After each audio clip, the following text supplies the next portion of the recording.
The views, comments, stories, and opinions shared within this podcast are our own, or those of our guests, and in no way represent the views of the companies, associations, or organizations that any of us may work for or represent.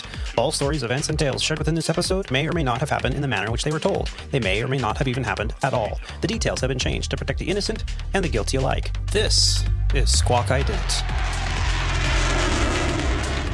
You're listening to Squawk Ident, an aviation podcast that explores the many pathways to an aviation profession, the challenges that a professional aviator can expect in today's marketplace, and we share many stories along the way. I'm your host, Aviator Tony, a professional airline pilot currently flying for a U.S. legacy airline with close to 20 years on the flight line. Welcome aboard Flight 96 of the Squawk Ident Podcast, recorded on Wednesday, December 1st, 2021, from the Aviator Sound Studios from somewhere in Southern California.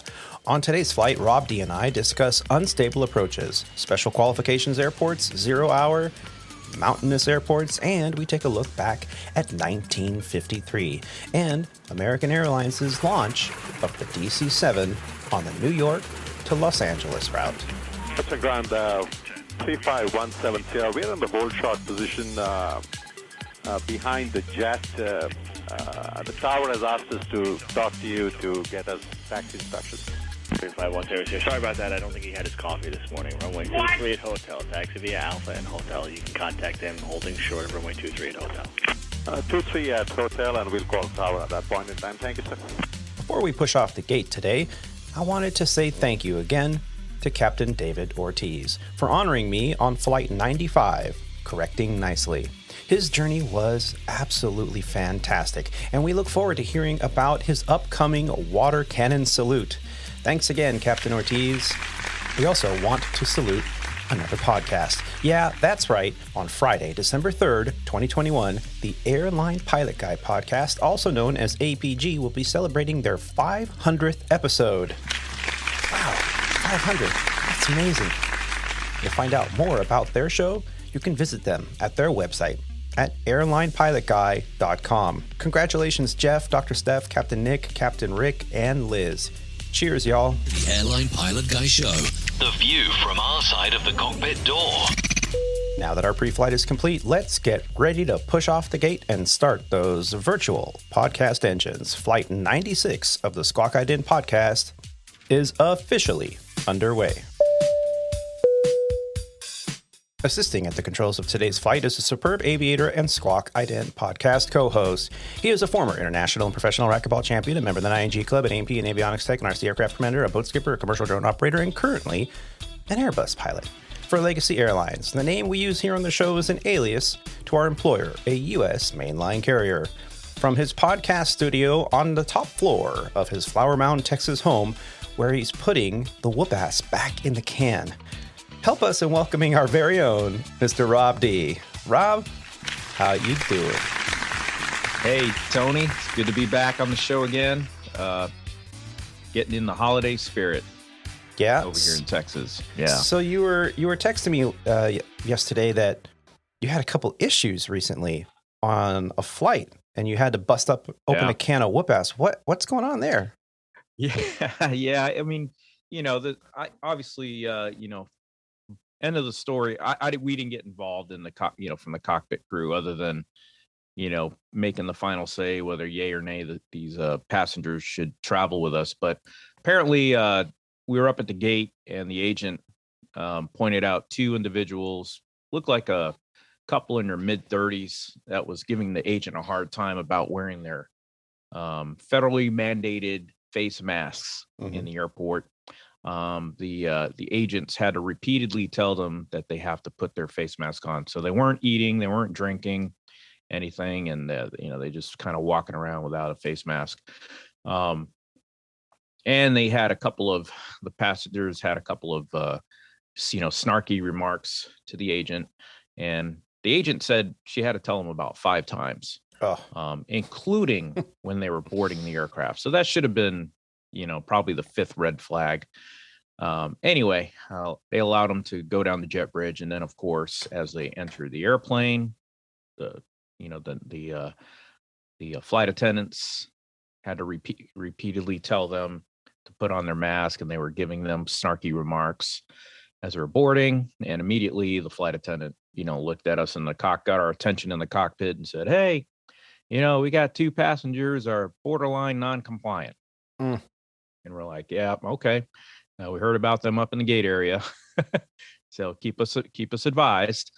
So the boarding process went on, and of course, right before we close the door, the flight attendants go through the cabin and do their safety checks and everything. And obviously, it's a mask compliance check at that point too. And again, they had to they encounter them without the mask on. I mean, apparently they totally would just take it off. I mean, it wasn't like they would wear it around their neck or chin. I mean, they were just, it was just dangling from their ear the whole time. Yeah. So anyway, they asked them again to put it on. More snarky remarks from them. I don't know how many snarky remarks they had in their bag, but apparently the flight attendant said, we can't do this the whole flight. Right. So they came back up to the cockpit and talked with us about it. And they said, well, collectively as a cabin crew, we don't want them on the flight because that's something we're going to have to deal with. And so we were like, okay, sounds good. Yeah, I agree. Let's take them off. So call the gate agent and of course our law enforcement just in case. And we had them removed. And surprisingly they got up and got off the airplane without any resistance or anything like that. Or Yeah. I'm sure there was a couple choice words said, but hey, that's the world we're living in right now in the airline environment. You got to wear your mask. Yeah. And I really, it was really, I mean, I guess I didn't feel too bad because obviously these people were looking for I don't know if they were out looking for problems, but they weren't, quite cooperating or, it didn't seem like they wanted to get to Dallas that easy because we were the last flight that night out of Chicago. So I'm sure they Wow. had to spend the night in Chicago on their own dime because that's something that, the airline's not going to pay for. Right. But anyway, that was the end of an exciting 4-day trip that I flew with a great captain. We had a couple of ECAM actions to complete on one of the flights, which it was kind of comical because the one of the minor mechanical problems we had in flight was just the center fuel transfer pump failed. So one of the 2 pumps was pumping fuel just to one tank instead of both pumps pumping into the left and the right tank. So basically we were feeding out of one tank faster than the other, and but the ECAM drove them into the book, and it literally took them 45 minutes to get through. Even though it was really simple, but he went through the ECAM actions and then obviously checked for follow-ups in the QRH and everything. And he was like, man, I don't know if what they want us to do with this airplane, because, if we continue on to Chicago, that's fine, but this plane's going to be dead in the water when we get there. Yeah. And I kind of was like, well, what's the alternative? Would we just turn back? I mean, basically you're just handling the system as if it was a manual fuel transfer at that point. You got to turn on the transfer pumps and turn on the cross feed valve. Yeah. Turn off the fuel pumps on the low side and feed out of the high side, which is, that's standard ops on a Boeing 737. Right. Because it's not automatic. But anyway, he did the right thing though. He called MOC and through the dispatcher, and they talked about it. This has been a continuing problem with this airplane, and they did the right thing. They finally got it back on placard because it was on a placard before.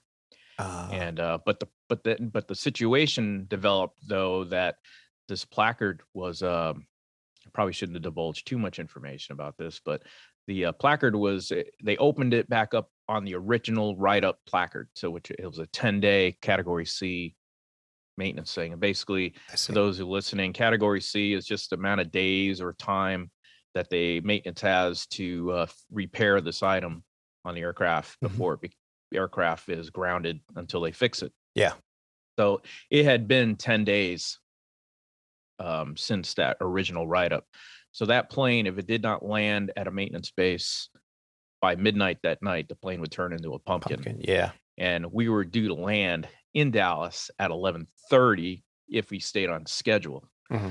So keep in mind, we did have that passenger disturbance at the gate, and maintenance had to come out and replacard, the ECAM thing, which added time to our, departure. And that was one of the things that he was concerned about. I said, if you guys are going to do this, you all need to be Johnny on the spot, like at the gate when we pull in, because, knowing how long the paperwork stuff can last, this can drive us into a delay that, the intentions are good, but we're not going to be able to meet the timeline. So were you weren't going to be done in Chicago. You had intention. So it was basically you were landing in Chicago. You had a turn time, and then you were going to be pushing off the gate at, you said 11:30 p.m. So that made we were going to push off the gate at it was 10:30. Oh, okay. And so now with the delay, 2-hour flight to Dallas. Yeah. So you could have potentially, if it went into that next calendar day, that MEL category of 10 days would have now been exceeded, therefore grounding the airplane until the repair is made. Yeah, to be clear, we would have had to be on the ground in Dallas by midnight, basically 11:59 p.m. that night, 12 o'clock a.m. the plane would turn into a pumpkin. Right. So, and then we would have, illegally violated an FAR. So anyway, so that was our day. We were like, damn it, we don't need any more delays. Let's go. Yeah. And of course, this is on the go home leg, right? Of course, it was the very last flight of the trip. So that's the way we're looking at each other, and I'm looking at the captain. The captain was a great guy. He's a 30-year veteran of the company, and Air Force. He's also an Air Force veteran. So I salute you to that, sir. That was awesome. But he was a great guy. He was on a premium trip, so basically he was getting paid time and a half to work the trip. And I was just joking because I was a pilot flying on that leg when the ECAM popped up and he had to go into the books and everything. I'm looking at him laughing, and I'm like, "You're working hard for your money today, sir." All I am is I'm just flying the airplane on autopilot, of course, and answering the radios. And it was just like I should have just busted out the popcorn and a soda and just watch him bubble through the books. Good stuff, man. Good stuff. Hey, you're doing that. You're doing a great job. Great job. Yeah. Because I don't know if our listeners know, whenever the pilot monitoring has to get into the books for any troubleshooting or QRH procedures and stuff, it gets really busy for them. Yeah. Because they're trying to their focus now is to fix the airplane or stabilize the problem. But they still have to remain engaged in the flight operation in case they need to intervene. So it can get pretty busy for them, especially when they're trying to interpret what the book is trying to tell them to do. If it's all the logic branches of the procedures. Yeah. Now that's a fantastic story, and for those listeners out there that might not be, flying regularly for an airline operation, you've raised a lot of cool terms and acronyms. So MEL, minimum equipment list. Now, if the airplane, something goes wrong with the airplane, the airplane needs to be airworthy. It is certificated by the FAA that the airplane is airworthy. So when the airplane, something goes wrong, a light bulb, a trim piece, something coffee comes up, pot. Anything, something in the cockpit, a warning flag, you get an ECAM message. And we talked about this, electronic. Yeah, I forget that centralized alerting system. I'm going to find messages. It now while you're talking about it. Because we just say ECAM. But anyway, so this it pops up on one of the center displays on the flight deck, and so immediately the pilot who was determined to be flying the airplane, or the pilot flying the PF, they'll say "My aircraft, my radios." And then the pilot monitoring, the pilot not flying the airplane at the time, whether that's the FO, the captain, it doesn't matter, just matters who is going to be monitoring that leg. Their job is to monitor, enunciate whatever is going on. And so in your case, it would have been a center pump failure, ECAM message. And then the captain then determines, okay, you're flying, so why don't you continue to fly, work the radios, and I will handle the checklist. So they'll go into, you said QRH. That's another term, quick reference handbook. So each pilot is required to carry with them, at least over at Legacy Airlines, a little book. It's like a 1.5 or 2 inch binder. And it has all these major messages that can come up that are important on your ECAM. So you go through, you look up, center pump failure, and it tells you through a tree, logic tree branches, okay, if this is the condition, do this, else do this, or vice versa. So it takes a while to read through the checklist sometimes and determine, all right, what is our current situation? And then once you've determined your current situation, there's an action that you must follow, whether that's turn off this pump or turn this, selector to here or there. And then the pilot flying should be concentrating on flying the airplane, talking on the radios, and also monitoring what the pilot monitoring is doing so that both pilots are in the loop. And this is where crew communication, CRM, threat and error management, this is why it's so important. Because on these highly task-saturated scenarios, it's important to open up the communication between the two pilots because you're both very busy doing stuff that you're not non-normal, right? And if you have a good communication set and you're good at the threat and error management, the checklist will go by quick and you're going to go through everything and it'll be a successful outcome. If both pilots are kind of on doing their own thing and not really cross-communicating or cross-communicating too much, creating task saturation, that could be a problem. So Definitely. It sounds like you handled yourself, as did your captain, very well. Yeah. And thank you for that story because, we go through these kind of things in the simulator all the time. Yeah. And they're not a big deal, No. That's why we have double and triple redundancy on these airplanes is so that, when these things happen, that we're prepared. Now, you looked it up. What did it say? Yeah, I did. Electronic centralized aircraft monitor. Well, the ECAM is in the center monitor display. Yeah. Centralized, electronic centralized aircraft monitoring. Yeah. Okay, I think I'll remember it from now on. Yeah. So you had an exciting trip. You had, and it's a shame that now here we are almost 2 years into this. And actually, I think it's 2 years now, isn't it? November 2019 to now is when it first started. We started hearing about it. And we're still dealing with this. Now, I get the mask thing, man. I get it. I hate wearing that damn thing. I know. It's paper and it's what's it doing? It's keeping my bad breath in my mask. Yeah, exactly. I've never purchased so many mints. Now. I've never purchased so many mints in my life. But I gotta say, if the rules are wear it when you're in the airplane in close proximity in a pressurized tube, at altitude with 100 of your strangers, come on, just do it or stay home. Yeah, and that's the thing. And that's the thing where we were kind of talking about and joking about. I'm like, we're like, you bought a ticket, an airline ticket, and you're going on an airplane, that is the rule, that is the regulation.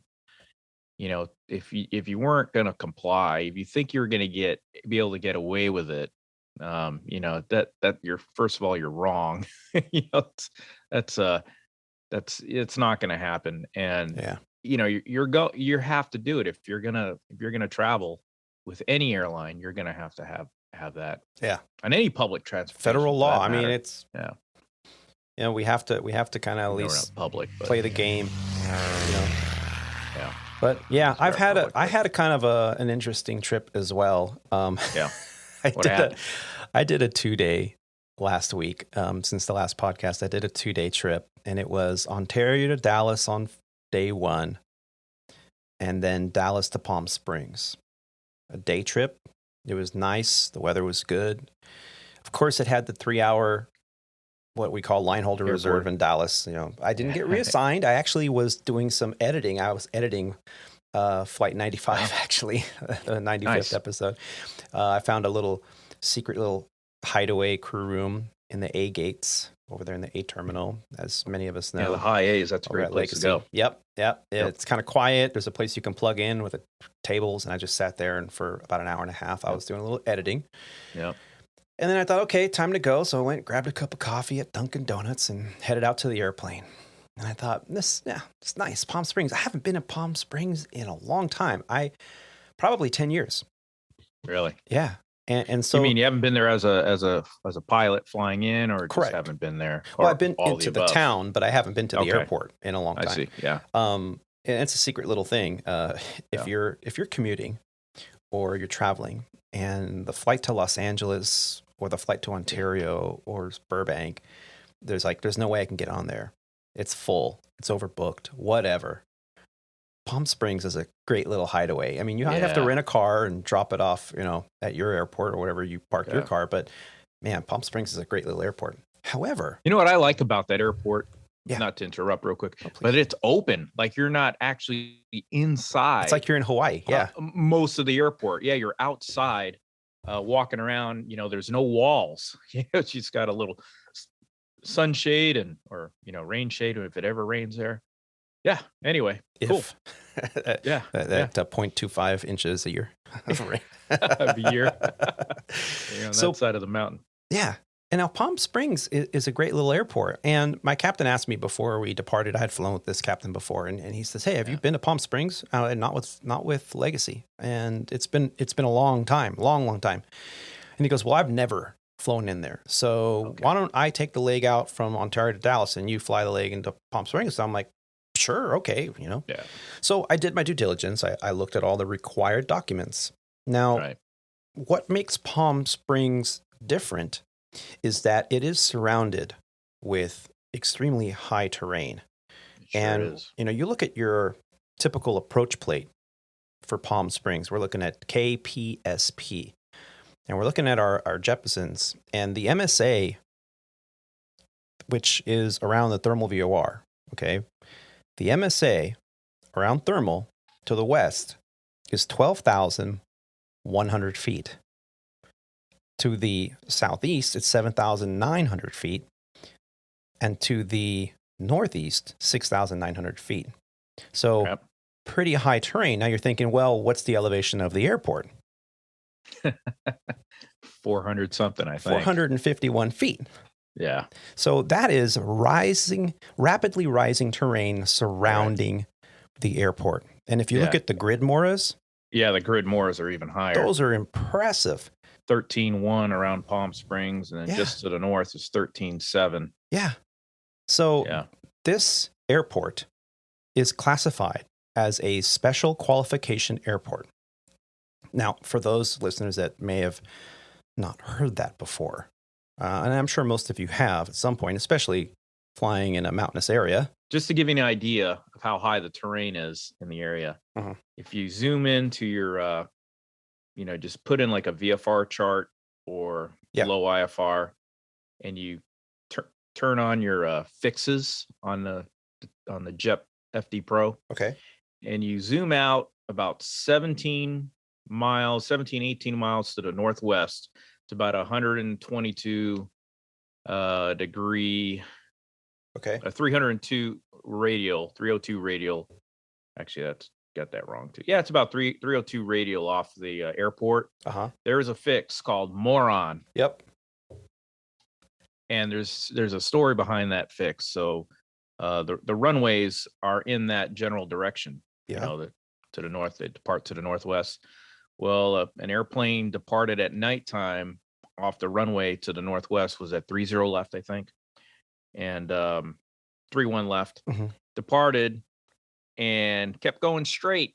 Didn't climb very fast, and moronically crashed into the mountaintop there. So they named that one Moron. Wow.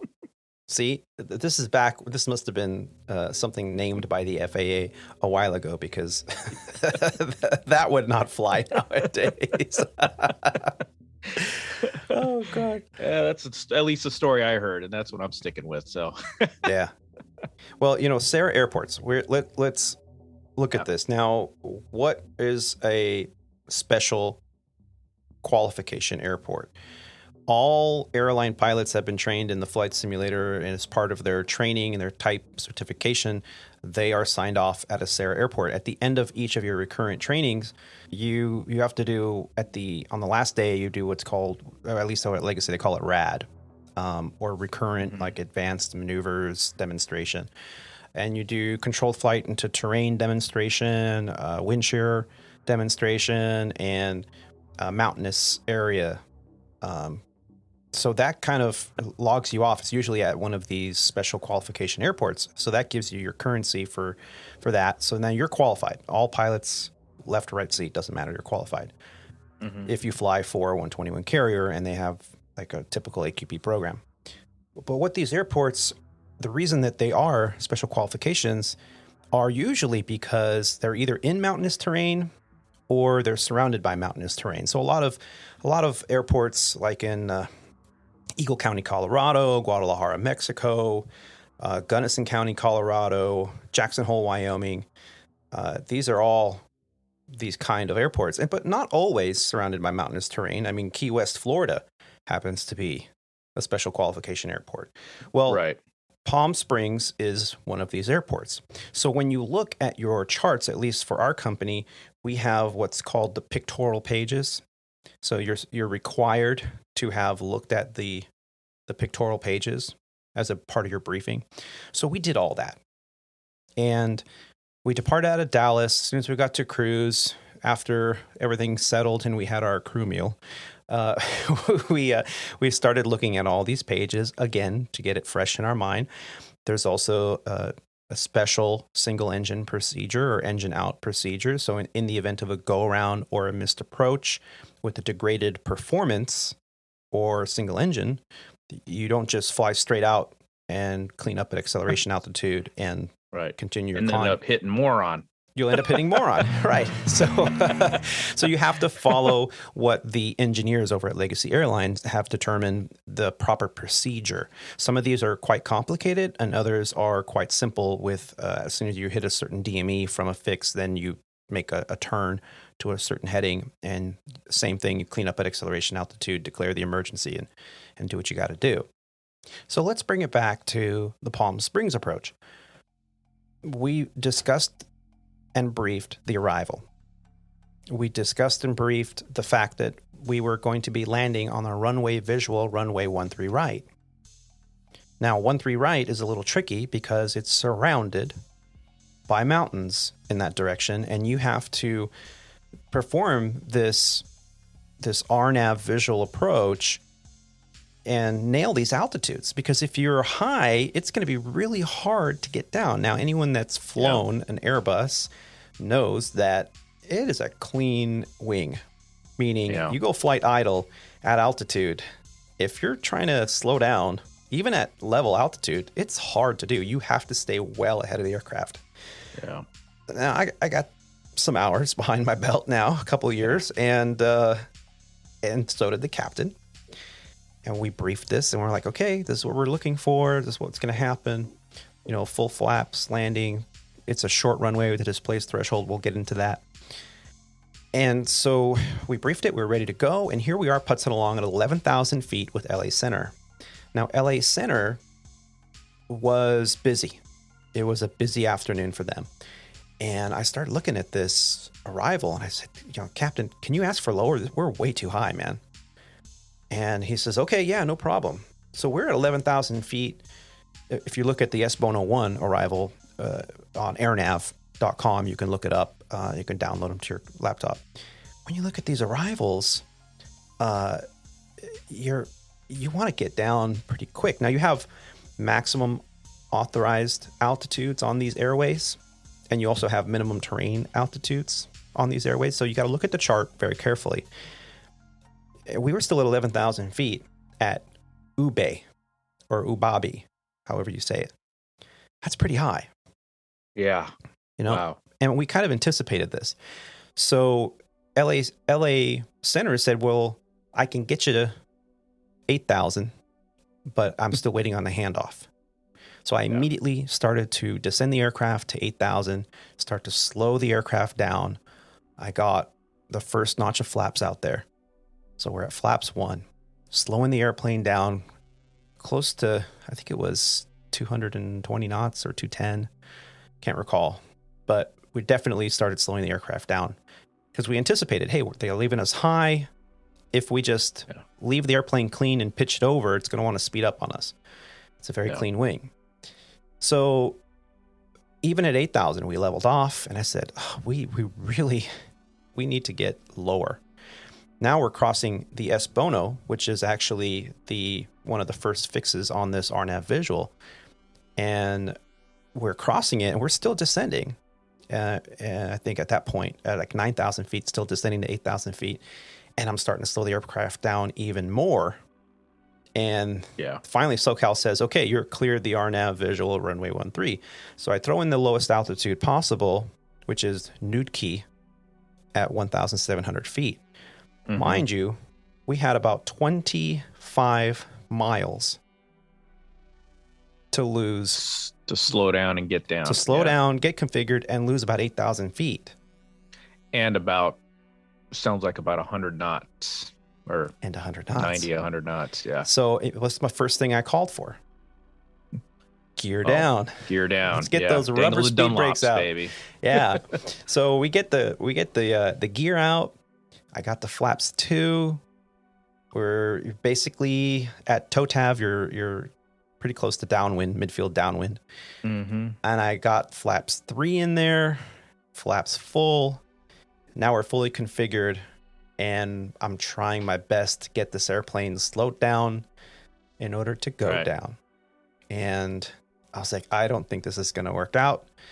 We're really high. We're supposed to be somewhere around 4,000 feet at TOTAV. I think we're at 7,000 feet. Yep. It's not far from the airport. So I did everything I could. I tried to widen it out, but you can't widen out too much because you have 8,000 foot mountain within a few miles of you. So, and plus the winds were howling, and we had a tailwind in that situation as well on the downwind. And as I turned final, you're supposed to be at what's Nootka, 1,700 feet at final, about 1,500 feet off the deck. Yep. I think I was at 4,000. And I even did a little S turn. And I said, Captain, I'm going to keep trying until we get to 1,000 feet. But if this is probably going to end up in a go around. He's like, yeah, keep trying. I think you can make it. Yeah. And long story short, with the huge displaced threshold, I thought maybe this will work out. But no. There's no way. I was like, yeah, I can't do more than 1,000 feet per minute descent below 1,000 feet. And if you do, the vertical speed indicator actually turns amber, and it turned amber. And he's like, watch your descent rate. I'm like, yeah, you're right. Let's do a go around. So we said, go around TOGA. He said, TOGA set. I said, go around climb. And he looked at it and verified it. Climb set. I said, go around flaps. And he went up 1 notch of flaps, right? Go around flaps. Positive rate, gear up. And then the tower, like as soon as I started the go around, the tower's like, legacy go around. Even the tower was like, yeah, it's not gonna. Yeah, we're already going around, yeah. So, and then we get back with SoCal approach, and they're like, what's the reason for the go around? It's like, well, you don't want to sit there and have an argument. Like, well, late handoff. When we changed frequency with SoCal approach, they were giving a Centurion clearance, an IFR clearance. So that took like a minute before we could check in. You kept us high. We were 4,000 feet over what we wanted to be for the profile when you finally cleared us. Yeah. We didn't say any of that. Right. So we just said unstabilized approach. Yep. Which then kind of irks me a little bit because I'm like, well, I'm not some rookie here that's like, I felt kind of, not to interrupt your story, but we've had this happen before on the 737, and it was pretty much the same exact scenario you were talking about. Oh, really? And when we announced our go around, of course they gave us, the proper ATC directions, and when they said, hey, can you say the reason for your go around? the captain chimed in and he said, "Unable at this time, but I will require a phone number from ATC so I can file an ASAP." And then so he's like, "Roger that. Here's your phone number." So and he's like, "Yeah, we'll call you when we get on the ground. We request the vectors back to the airport VFR." So I'll tell you what he told me afterwards. But anyway, Go ahead. Yeah, I think the issue is, Palm Springs is, I think it's Class Delta Airport. It's a relatively small airport. And they're used to like corporate jets going in there. They're used to GA airplanes and CRJs because there is a heavy CRJ presence there, or regional jet presence. But dealing with a relatively full 321 that doesn't slow down and go down very easily, it's not like it has much drag characteristic until you're completely configured. It's tough to just slow down and go down. And if controllers are not used to that, and I don't mean to sound like I'm throwing the controllers under the bus, but if they're not used to that, what they see in their mind as, okay, I'm asking them to do this and they're going to comply with it, I don't think they're used to that, heavier, bigger airplane very often. And now the 7.3, did it have a pretty good drag ratio there? No, it was like I got to admit the Airbus is a lot more slick than the 7.3. I think when it comes to slowing down, it's a lot harder to slow down and get down on the Airbus than it is on the 7.3. But the 7.3 still had, its challenges for slowing down and descending at the same time. I mean, we that's why I said we had the same issue going into Palm Spring on the 7.3. We learned to slow down way outside of the 30 miles from the airport, just because we knew we're going to have to start configuring. But yeah. I mean, you did everything you thought you were supposed to do. I mean, I'm not blaming you. You didn't make any mistakes. It's just that, with everything that happened, it was exactly what happened to us, just late handoffs. And I was going to say the explanation was the Palm Springs radar is they're a TERSA, Terminal Radar Service Area. And their controlled airspace, this is the explanation from the controller also. Their airspace starts from the ground up to 10,000 feet, and that's because of their radar limitation. Okay. So when you're on with SoCal, I think it was SoCal or Los Angeles Center, coming in, they can only clear you to like 11,000 feet or something like that. Right. So they can't hand you off or clear you lower because that's not their airspace below them. And they can't hand you off until Palm Springs takes over, right? They accept the handoff, then they can clear you lower. Well, obviously, they were not. they weren't ready for you. So, which is what happened to us. They weren't ready for them. So, that created the unstabilized. You were basically setting up for the unstabilized approach, 30 miles away. Yeah. Yeah, and even with all that, I still and see that's the weird thing is when you're used to going into an airport like, say, Chicago, Los Angeles, JFK, all these airports, you're used to, you go 250 knots below 10 until they tell you otherwise. And if you slow down without a controller telling you to slow down, you're going to get yelled at. Absolutely. And then here you go into an airport that you haven't been into for a couple of years, if not a decade, and you're now not being told to slow down. So you're just putzing along at 11,000 feet doing 300 knots thinking, okay, they're going to give me lower soon. And then when I started realizing they're not giving me lower, let's ask for lower. And I started to slow down with that. And I was thinking they might yell at me for slowing down. Yeah. But what I should have done, like you mentioned, is know that you're not really their major problem because, so they don't really care. And so I should have either asked for slow down, knowing that they weren't going to tell me to. Yeah. And then I could have gotten configured earlier. Right. Even above 10,000 feet, I could have gotten configured and really had a lot more drag. So I could have accepted and known that they were going to slam dunk me. Yeah. Or give me a steeper than usual path to the airport. And even the flight attendants, we were on the hotel van afterwards, and the flight attendants have flown there quite a bit. And they're like, yeah, we were taking bets to see if we were going to do a go around, because normally when you turn towards the airport, you can see the windmills really close, because you're really close to the windmills. That's another thing, that you got a lot of terrain obstacles, like a bunch of windmill towers there for Banning Pass. And they're like, yeah, we're like twice as high as we normally are coming in there. Even they knew. They knew. And I'm like, oh, Jesus. And and so, the captain made his PA, and it's like, ladies and gentlemen, we did a go around. We do apologize.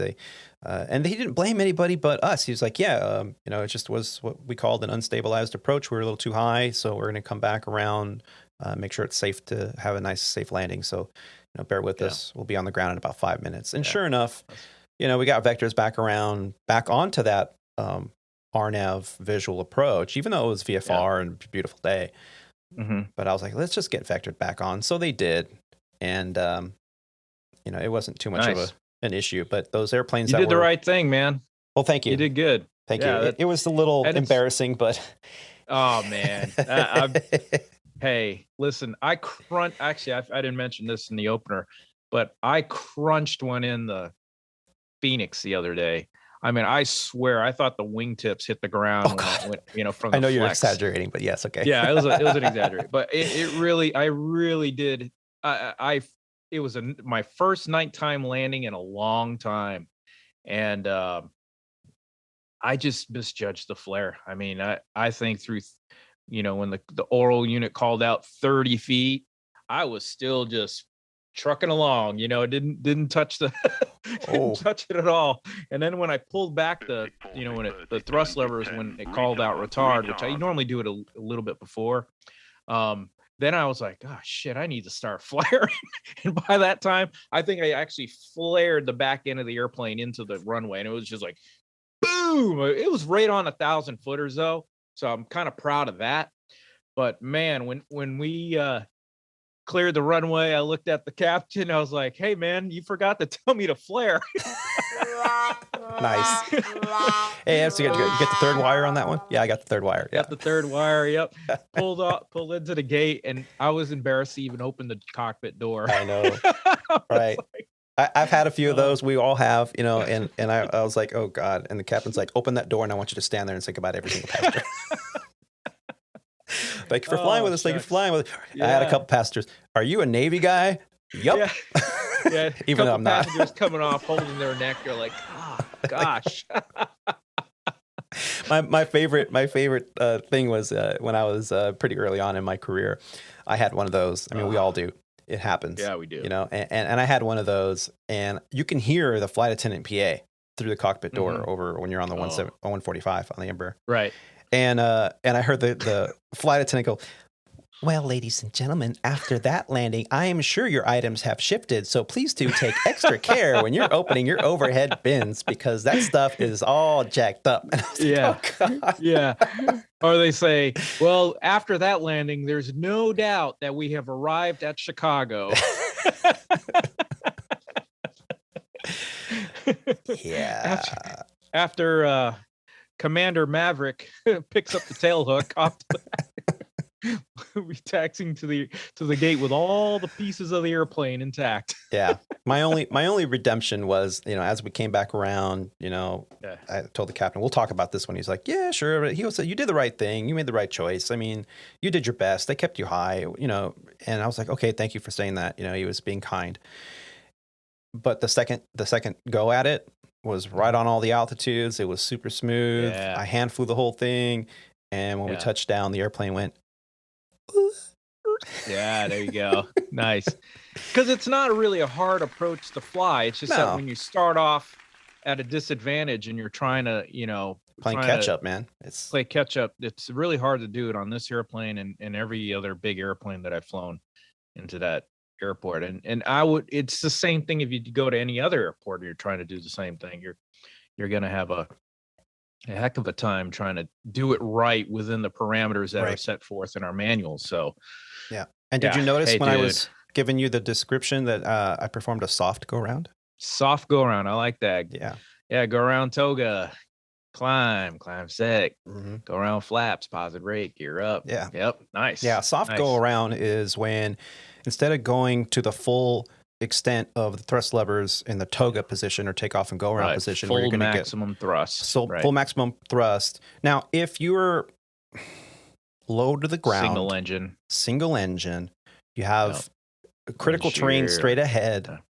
Or it's a weather-related issue like wind shear or thunderstorms or wind shift or sinking, or you go TOGA. That's it. Leave it to TOGA. Yeah. Get that power. Get up to acceleration altitude as quickly as you can. And what does TOGA mean for take off and go around thrust? Take off and go around. There you go. Take off and go around thrust. So what we're authorized to do at our carrier is to do what's called a soft go around, which they prefer if you don't have a critical need to clear terrain in the first or second stage of the climb.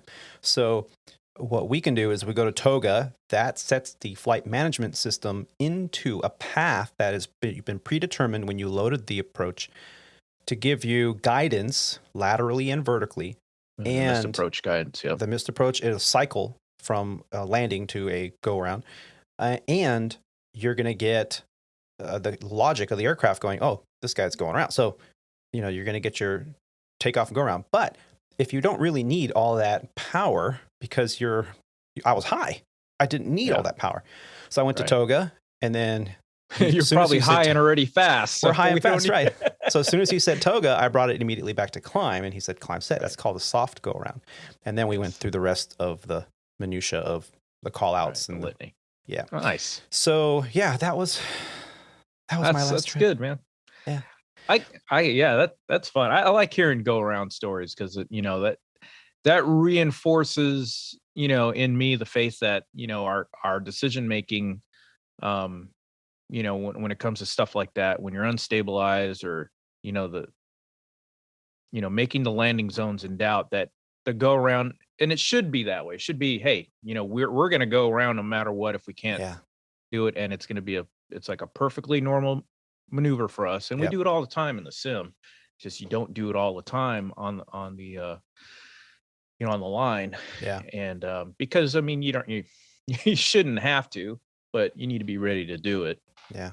And in the US, and I like to talk it through on the go around considerations when we brief it, because I'm still new to the airplane, so I still kind of say, hey, for my own affirmation and training purposes, because I only have 300 hours in the airplane now, is I'm going to tell you, this is how we're going to do a go around. Go around TOGA, go around climb. Go around flaps, positive rate. So kind of walk through it myself out loud so that I can hear myself, and maybe he can correct me if hey, you're supposed to do this for. Oh yeah, cool, thanks. So I do that for the like if I haven't done a go around in a while, I'll do that at least once a trip. Yeah. If I forget, every other trip, I'll do the full briefing. The other briefing that I like to give is our normal takeoff configuration on the aircraft is 1, flaps 1. Right. Sometimes when you need a little extra performance, flaps 2 takeoff. We do those. We do those still quite as often. What you don't do very often is a flaps 3 maximum performance takeoff. And if you fly into like Lahui, you're probably going to do a flaps 3 takeoff on departure. Yeah. So what I do in those situations is I do the same thing. I brief a flaps 3 takeoff, and then we're going to, so you're going to say pause rate, you're going to say gear up, and then as soon as we have an airspeed above this, we're going to call for flaps 1. Yeah. Okay. So we're going to go from 3 to flaps 1. And then if I said something wrong, the captain will go, actually, but anyway, so we brief it. Time to get it out of the way now. Yeah. We briefed it. Now in 20 minutes, we're going to do it. When you do a go round and you're landing at flaps full and you positive rate, gear up, and you're on go around flap. Actually, before that, go around flaps. Right. Go around flaps. Yep. So you go flaps up 3. 1 notch. So if you're at full, you go to 3. If you're at 3, you go to 2. Yeah, 2. And then once you have, positive rate, gear up, and then airspeed starts to bring up, and you bring it above at that point. F speed. So then you go flaps 1, and then 1 flaps up. After takeoff checklist. It's different. Yeah. And if you haven't done one in a long time since your last sim session, then bring it to the forefront. talk about it. Yeah. That's what good CRM is all about. Yeah. Good conversation. I tell you what, though, man, I was sweating a little bit because I haven't done one in a while. I mean, it was all smooth and everything, but the heart starts to beat, the adrenaline starts to pump. I felt like Lieutenant Stryker. Sound your alarm bell now. All right, now everybody, get in crash position. Yeah, with you're ready to go, man. Down. Yeah, that's not a bad feeling, man. That's you knew what you had to do if it came up, and you're ready to go. I mean, that's called spring loaded. Yeah. I mean, you were the worst case scenario is having to go around when you're when I shouldn't say it this way because you should always expect to go around in a situation you're not ready for. But seriously, and if everything's going perfect and all of a sudden you have to go around like a wildlife on a runway or airplane crosses the runway or just an ECAM that pops up that you're just unsure about, like brakes or something like that, which happened to me when, it was a long time ago in Chicago. I think I've told the story a couple times on previous podcasts, but those go arounds when they pop up, sometimes they catch you by surprise and you're just like, what's it doing? We're doing it. We got to go. We got to go around. Yeah. So yeah. You did good, man. That's Thank just, anxiety. That's just the expert in preparation coming out, and you're ready to use it. And here it is. It's that pent up energy, like we talk about travelers, was used for the go around. That's it. And we'll be right back right after the break.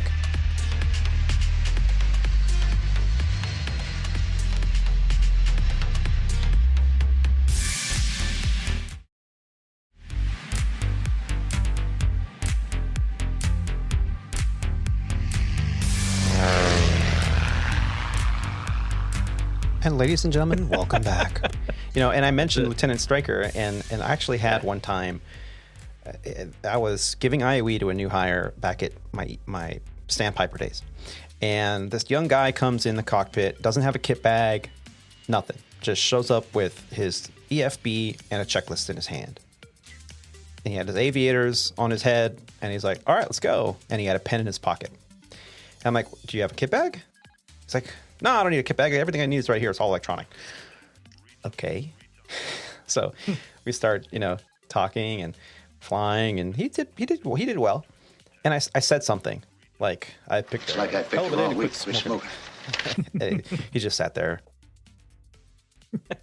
stone faced. And a little while later, something came up. We were talking, and I said, "I picked the hell of a day the wrong week stop to doing quit amphetamines."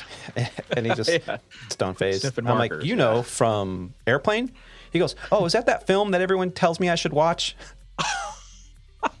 That's right. I remember you telling me this story. I'm like, you're not an aviator unless you've seen the movie Airplane. Give me your wings. Give me your instead of give me your man card, you give me your certificate that you are not qualified to being an airline pilot without seeing the movie Airplane. Yeah, the movie Airplane from the year 1980. Now, this film was actually first going to be called Flying High. It was a 1980 American parody film written and directed by David and Jerry Zucker and Jim Abrams in their directorial debut, and produced by John Davidson. It stars Robert Hayes and Julie Haggerty and features Leslie Nielsen, Robert Stack, Lloyd Bridges, Peter Graves, Kareem Abdul-Jabbar, and Lorna Patterson. The film parody is one of a disaster film genre. Particularly the 1957 Paramount film 0 Hour.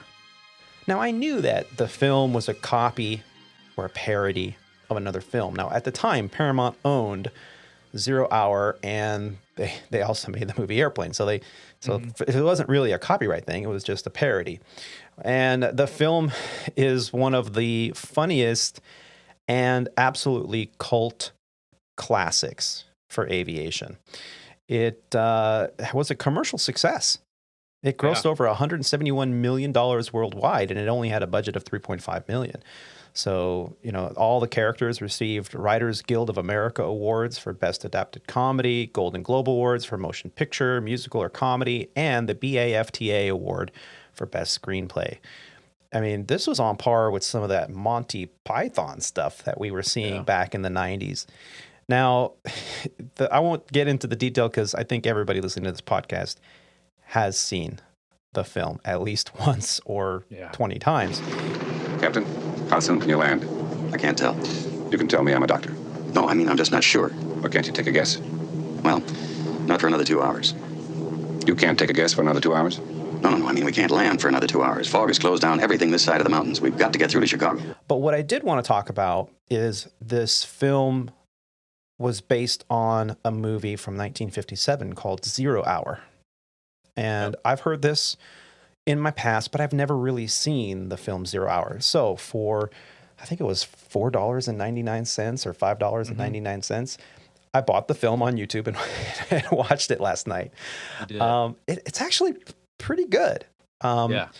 It's not a comedy like Airplane is. It's a very serious movie. It's a serious film, but it definitely had many funny scenarios that the movie Airplane copied either line for line, word for word, and made it comedic, or they just had these kind of features like the scene where the woman's freaking out in the back of the airplane and they're taking turns slapping her. Right. Can you imagine that in a serious context? A real airplane. The actual name Stryker. Yeah. Oh, is it really in there? But he's on the airplane with his wife and son who were leaving him, and he followed them to the airport like a stalker and got on the airplane. And then after they were airborne, he said, "Hey, please don't leave me." And he had all this drama from the war. It's a little cheesy in the middle. I'm not going to spoil it. It's an old movie. It's an old film. But this 1957 drama film directed by Hal Bartlett from a screenplay by Arthur Haley, Hal Bartlett, and John Champion. It stars Dana Andrews, Linda Darnell, and Sterling Hayden.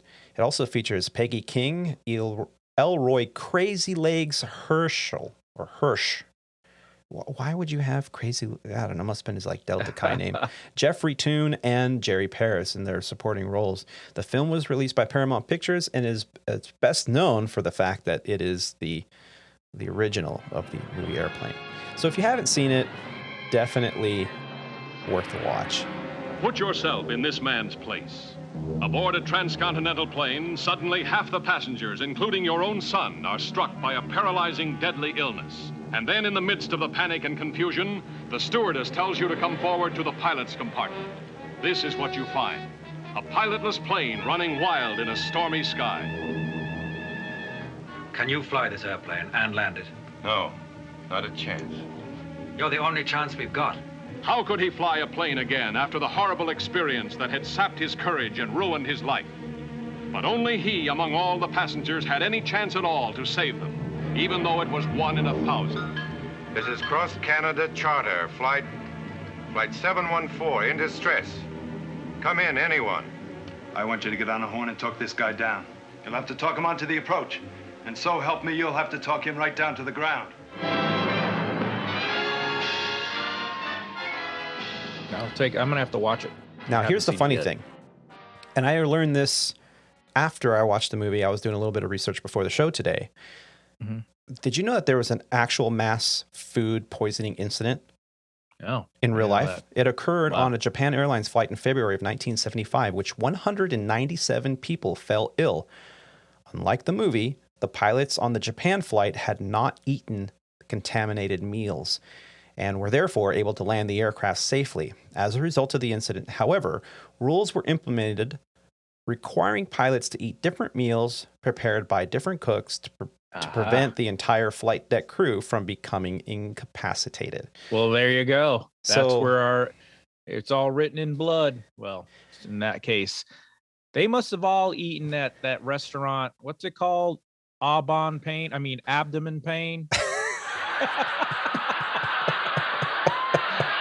affectionately call it abdomen pain. Yeah, if you're going through LaGuardia, you want to be careful about that. I used to like they used to have really good soups there. Oh, they probably I used to go there all the time, man. I go all the time, get soups, chicken soup. Between there soup. And Chipotle's issues that they've had in the past, the Chipotle. Oh, yeah, with the lettuce and all that. Yeah. but now we know that ruling, that FAR has been removed, last year before? So now it's not a requirement anymore. So if that's not a requirement anymore, Rob, how come we still only get like one omelet in the morning and the other person has to eat like a cold sandwich? Options. Options? Just to give us options. So you're looking over at the captain. He's eating the omelet. It's like hot eggs and sausage. And like he's greasy. Like, oh. He's like, I'm making a mess. Sorry about that. Meanwhile, you're having a yogurt and a blueberries, and you're like, oh, this is great. Thanks, Cap. What do they call that? A bagel sandwich or something like that. Yeah, it's pretty bad. I don't. Yeah. I don't know. I like that the food is back, but I quickly got into the rut of like, this again. Because it's you have, if you fly the same times around the same time of day every day, you get pretty much the same meals. The only time I see is if you fly out of different hubs. Sometimes they give you slightly different variations of it, which is kind of nice. But yeah. And if Roger was here, he'd be giving us a really hard time right now. He'd be going crazy right now.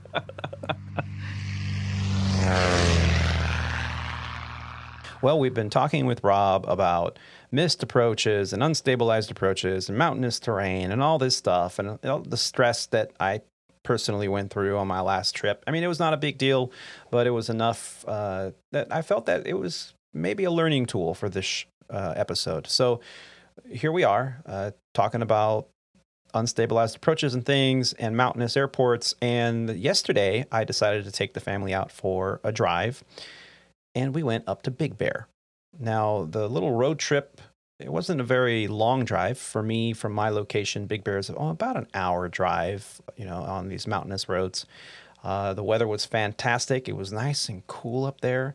And I've never been to the BigBear Airport, which is L35. So I thought I'd go and check it out. Now, what's really interesting is anytime you fly into Los Angeles, you pretty much fly over BigBear, either on the Angel arrival or the Hollywood one arrival or whatever it is now, Hollywood arrival. And, you look down, it's a beautiful, pristine lake, and, it's the little gem of a hideaway for Southern California. And I thought, well, we haven't been up there in a while. Let's take the drive. So we took off, went up there, and the first stop was L35. And they have a nice little airport up there that I went and drove around it, and there's a bunch of little cottages and houses that have their yards back up right up against the airport property. And I thought, man, that'd be a cool cabin to have. What'd you do this weekend? I was up in my property in BigBear watching airplanes take off. So, yeah, don't get any ideas, guys. So that's what we did. And if you look at BigBearCityAirport.com, you can learn more about this mountainous airport. It has a elevation of 6,752 feet. That's right, a field elevation of 6,752 feet. What I learned is that a new airport terminal is being constructed, and this thing is gorgeous. Now, this new terminal is going to cost the city about $18 million. Compared to rebuilding the existing terminal, which is older, out of date, it would have cost them $10.8 million just to bring it up to code. So for an additional $7.2 million, they get a whole new terminal.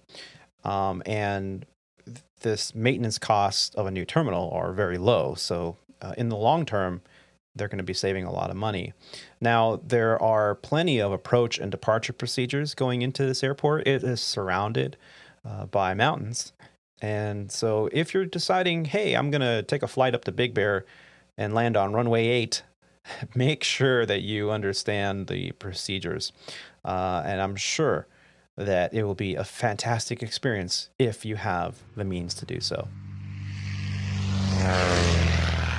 Very cool.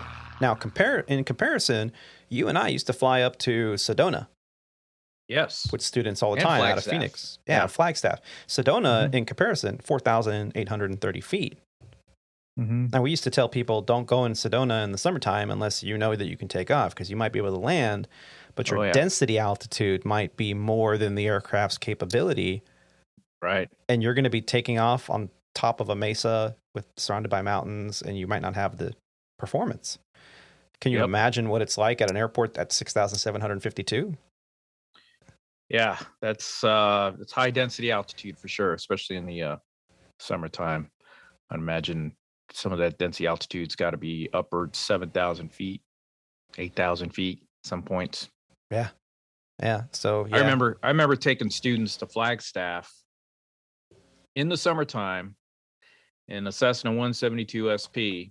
And I would make sure, I think I told some of our viewers this story in another podcast, but I'd secretly clear it with their family behind their backs because we were going to be there, stuck there pretty much all day. But I would end up going up there in the morning and, plan a VFR cross-country flight with them up to Flagstaff. And I remember we used to cruise at about 8,500 feet up to Flagstaff. Now, Flagstaff is elevations around 7,000 feet. I think it's pretty close to 7,000 right on the money. So the pattern altitude for, single engine piston airplanes is usually 1,000 feet above field level.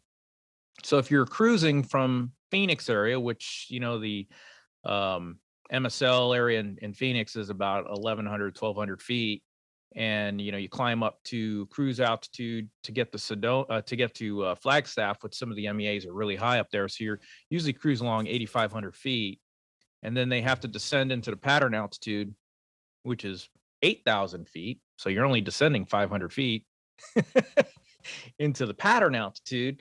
That should be their first clue that you've got high altitude airport, and, the density altitude's also a killer. So, just for giggles, I'd say, hey man, just, give us full power and see what kind of performance you get out of your airplane in the pattern, and there really was not much of a change in performance because you're almost, so you're probably 75% power. You're not much there. Yeah. And, so I'm like, hey, I just, when you come into land here, you definitely want to be, stabilized and, hitting your aiming point. You don't want to land long.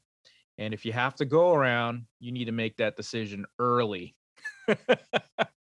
So we'd land, taxi off, and, go to the bathroom or whatever, get a cup of coffee, and then turn around and think about heading back. But before we head back, I'd ask them, hey, let's just do a little performance planning before we take off. Yeah. And they'd start doing the calculations. Of course, it's already, 90 degrees up there. It's 10 o'clock in the morning or whatever. And they come to find out, in a Cessna 172, I think you need about 5,000 feet to take off already. and at that altitude. Yeah. And your climb performance is like 300 feet per minute or less. Oh my God. And you're looking at the, the tall pines at the end of the runway, which, they're really 50-foot obstacles for real, and I'm like, yeah, if you screw something up, you're not going to be able to clear those trees. If you don't lean out the engine properly, with the fuel injected engine, you're not going to get maximum performance out of this airplane. So I said, is it really safe to take off? He's like, no. I was like, well, there you go. There's your cross country density altitude lesson. Don't forget this, because you're going to want to go to the Grand Canyon. You're going to want to go to Flagstaff. If I didn't teach you this lesson, you're going to bring your family, put 4 people in an airplane, luggage, and then you're going to go to take off and not think about performance. Yep. Or give it little thought. And next thing you know, you end up as a bad statistic. Yeah. At the end of the runway. Yeah. And those kind of lessons you never forget, because, it's one thing when somebody tells you, yeah, you want to check this, you want to check that, and then you can't make the numbers work. And you're like, well, I must be doing something wrong. Let's go. Right. Exactly. But when you go and you live it, and you're like, oh, okay, that explains it. Yeah. So, yeah, definitely. And I still think about it all the time. I mean, you find these heavy airplanes, they're not heavy, but, they're 180,000 pound airplane taking off out of Mexico City. Yeah. At 7,000 feet, and you got rising terrain in the direction of your flight. And, you realize that, man, even in a high performance airplane like an Airbus or a 737, Takes a long time to accelerate. It's serious stuff. Yeah, it's absolutely accelerate and climb. So anyway, good stuff. Well, I also wanted to talk about an event that happened just a few days ago. November 29th marked an incredible anniversary. Just 68 years ago, on November 29th, 1953, American Airlines introduced its first Douglas DC-7 November 305 Alpha Alpha into transcontinental service. I saw this article from airwaysmag.com, and it was written by Lee Cross on the published date of 29 November 2021. I'll put a link in the show notes. Now, the great thing about this is I had just, talked about Airplane. I was getting ready to watch the film that we just talked about, 0 Hour. And here I am looking at, now 0 Hour had, I think, a DC-4 depicted in the film. And this is a DC-7, but still. The DC-7's inaugural flight was operated from New York's Idlewild Airport to Los Angeles International. By doing so, American Airlines became the first airline to provide nonstop transcontinental service in both directions. TWA had begun nonstop eastbound service in October. Indeed, the DC-7 was built to meet American Airlines' requirements. The airline had requested that Douglas build an airliner that could compete with TWA's Super Constellations and fly coast to coast in around 8 hours. Mind you, 8 hours was the limit that pilots could fly without rest. The plane maker was initially hesitant to build the airliner until AA placed an order for 25 of them. This covered Douglas's development costs for the aircraft. In AA's service, the DC-7 was configured initially for 65 passengers, all in first-class configurations. As more examples arrived, the airline expanded its transcon offering, and by the end of 1954, 3 nonstop flights per day were offered between New York and LAX. The DC-7 was a development of the DC-6B and had major advances over its predecessor. This included being the fastest aircraft in service at the time, cruising at a top speed of 360 miles per hour, or 580 kilometers per hour. However, the introduction of the Boeing 707 and the Douglas DC-8 jetliner put an end to the DC-3. AA retired its final DC-3 in August of 1962. The airline operated 34 of the original variants and 24 of the upgraded 7Bs. So here's some tidbits of useless information, not quite the DC-7 stuff, but you mentioned Idlewild Airport. You know the history behind Idlewild? No. Sorry, I'm out of breath. I just ran up the stairs. Idlewild. You know what airport that is now? John F. Kennedy International Airport. Are those the... Okay, so Idlewild turned into JFK after the huge remodel. That's it. There you go. That's all I had to say. I thought you were going to give me a huge history lesson here. I usually try to, but that's all I got for you. So, Rob, you sent me this fantastic story from the Bowery Boys, the New York City history, and we'll put a link in the show notes.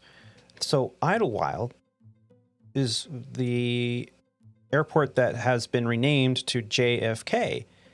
And let's talk a little bit about this. All right. So John F. Kennedy, the 35th president of the United States, was memorialized in dozens of ways following his assassination on November 22nd, 1963. One of these are the more vital to the daily lives of New Yorkers than John F. Kennedy International Airport, or Kennedy Airport, or simply JFK. You may not realize how quickly it was renamed for the fallen president. On November 15th, 1963, President Kennedy left Idlewild Airport after a short stay in the city. 6 weeks later, that airport would be named after him. New York joined the nation in mourning the morning following the televised funeral of President Kennedy on November 25th, 1963. Thousands watched the ceremony from a large television screen hanging in Grand Central Terminal.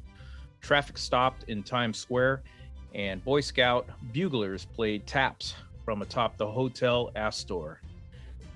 All airport traffic at Idlewild stopped at noon. The calls immediately rose to memorialize the president in the city. On December 4th, less than 2 weeks after Kennedy's death, Mayor Robert Wagner announced that he would submit a bill to the city council to honor Kennedy with the name change to Idlewild.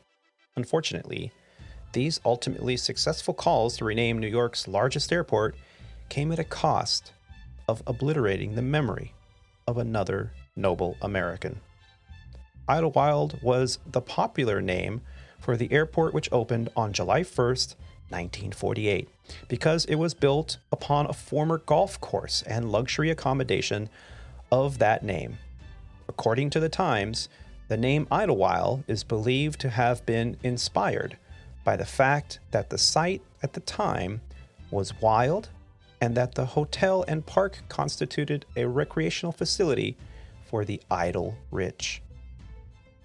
But its full name was New York International Airport Anderson Field, named for Major General Alexander E. Anderson, a decorated World War I veteran and Queens businessman. Unfortunately, Anderson had a few proponents fighting to keep his name on the airport by 1963. The following week, in an action marked by solemnity and silent prayer, the City Council voted unanimously yesterday to change the name of New York International Airport at Idlewild, Queens, to the John F. Kennedy International Airport. It was revealed then that city officials wished to name the airport after Kennedy even more quickly than that. Indeed, the idea had been unofficially suggested hours after Kennedy's assassination, but it had taken the extra time to get the official approval from his widow, Jackie Kennedy. Obviously, the article goes on and on and on, but it's a pretty cool story. Yeah, and thank you for bringing that. I'll put a link in the show notes to this article. And I knew the story that JFK had a big name change, and obviously after John F. Kennedy, and I knew it used to be called Idlewild, but I hadn't heard that in so long. Yeah. And it's fantastic that, here we are, we fly in and out of places, and we just really don't know much about the history. I just had a great idea. I think maybe this is something that we should do on future shows is take a look at any one of the various airports that we fly into, and if it has a particular name, let's research the the name and the history. Like we know that O'Hare, the acronym is ORD, but ORD has nothing to do with O'Hare. So what does that mean? It's because it used to be called Orchard Field. An orchard, what was it? It was an apple orchard before it became an airport. So that's why they call it Orchard Field, and then named O'Hare after, I think it was a Navy pilot, Butch O'Hare. Thank you, airline pilot. We got another airline pilot in the corner over here. Fantastic. Which, by the way, we're going to interview at some future point. But so that'd be a good idea for future shows. Yeah, absolutely. I like it. What do you think out there listening? Let us know what you think. We'll definitely get on that. Now, before we kind of wrap it up today, I wanted to talk to you a little bit about album art and show titles. Now, we don't really talk about that, but every single episode that we produce here at Squawk Ident has its own unique album art. And that album art I create usually on my iPhone while I'm idle, between editing and recording. And we'll find a photo that best suits the topic, and I will use a few different apps to create this album art. Now, if you're listening on Apple Podcast players, you're probably not going to see it. So you'll either have to go to aviatortony.com and click on album art, or click on the episodes and you'll see the album art there. Or you can, if you have a Podcasting 2.0 app that you're listening on, then like Spotify even will have the unique album art or album cover for each episode. Tell us what you think. I really do appreciate the feedback to see what looks good and what people really relate to. So that's how you can find them. As we bring this flight to an end, I would just like to say thank you to all of you for coming along with us on this journey. I also want to thank Rob D for joining us today. Rob, always a pleasure to share time with you. And what's the rest of your week looking like? I start a 3-day, backed up by another 3-day trip tomorrow. So 6 straight days of crossing the country in a metal tube, 30-something thousand feet in the air. Kicking off the holiday travel for me, and just like I always say in all my podcasts, it's a lot of volleyball. First tournament starts next week. Oh yeah. So that's the reason why I got to back up 2 trips back to back so I can have next weekend off. So yeah, just excited to do that because high school season's done. Now we're transitioning into club season, which is a lot more fun and there's a lot more competition. So yeah. And I just want to say thank you for all of you that have been sharing this podcast online and with your friends. And we have to say thank you so much to a new executive producer for the show. Captain David Ortiz has become an executive producer with his monthly contribution. Thank you, sir. Well appreciated. Absolutely. Appreciate it. Be sure to subscribe and follow to the Squawk Ident Podcast on whatever platform you're listening on. We also love receiving listener feedback. You can send us an email or even audio feedback via our website at aviatortony.com. That's Alpha Victor, the number 8, Romeo Tango, Oscar November Yankee.com. There you'll find audio archives, photos from the flight line, the guest book photo tabs, our Squawk Ident pilot shop, and you can also pick up t-shirts, hats, mugs, and much, much more. You can also contribute to the Squawk Ident show financially right from the homepage. Facebook, YouTube, and Instagram users can find us on Squawk Ident Podcast. Also, a big thank you again to Rob D for joining me, and thank you to you, the listener, for taking the time to listen to these grateful aviators. Keep the dirty side down out there, be safe, and take care of each other. Bye, y'all. See ya.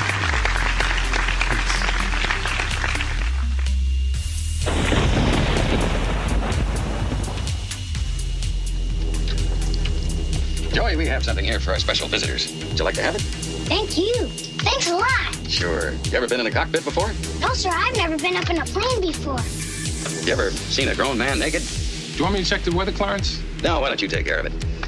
Joey, you ever hang around the gymnasium?